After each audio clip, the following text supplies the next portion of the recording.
வணக்கம். நமது வேலூர் மாவட்டத்தில் பலரும் அறியப்படாத கிராமங்களை பற்றி தான் இந்த வீடியோ பதிவில் பார்க்க போகிறோம். இயற்கை எழில் கொஞ்சம் இடங்கள் கூட நம்மளால் சொல்ல முடியும். வேலூர்னாவே அது ரொம்ப வெயில்ப்பா, வெயிலூர் பசுமை ரொம்ப குறைவாக இருக்கும் அப்படின்னு சொல்லுவாங்க.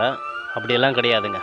வெயில் உண்மைதாங்க, வெயில் அடிக்கும். அந்த ஒரு 2 மாதம் 1 மாதம் தாங்க வெயில். மற்ற டைமில் நம்ம ஊர் அடிச்சுக்கிறதுக்கு ஊரே கிடையாதுன்னு சொல்ல முடியும். இந்த வட மாவட்டத்தில் இந்த மாதிரி இடங்கள்லாம் இருக்குதா அப்படின்னு நிறைய பேர் யோசிக்க வைக்கும். நம்ம சேனல் இது வரைக்கும் நீங்கள் சப்ஸ்கிரைப் பண்ணாமல் சப்ஸ்கிரைப் பண்ணிவிட்டு பெல் பட்டனை ப்ரெஸ் பண்ணிவிடுங்க.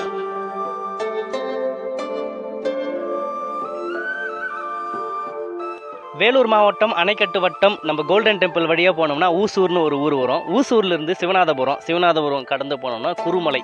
ஆமாங்க, நம்ம அணைக்கட்டு வட்டத்தில் நிறைய மலை கிராமங்கள் இயற்கை சூழலோட சூப்பராக இருக்குங்க. இப்போ ரோடு வசதி ஏற்படுத்தி கொடுத்துருக்குறாங்க. அரசாங்கத்துக்கு நம்ம வாழ்த்துக்களை தெரிவிச்சுக்கலாம். இந்த வீடியோ பார்க்குற நீங்கள் எந்த ஊர்லேருந்து வீடியோ பார்க்குறீங்க, உங்கள் ஊர் பேரை கமெண்ட் பண்ணுங்கள். நேரம் கிடைக்கும் போது நம்மளை சுற்றி இருக்கிற ஊரையும் சுற்றி பார்க்கலாமே.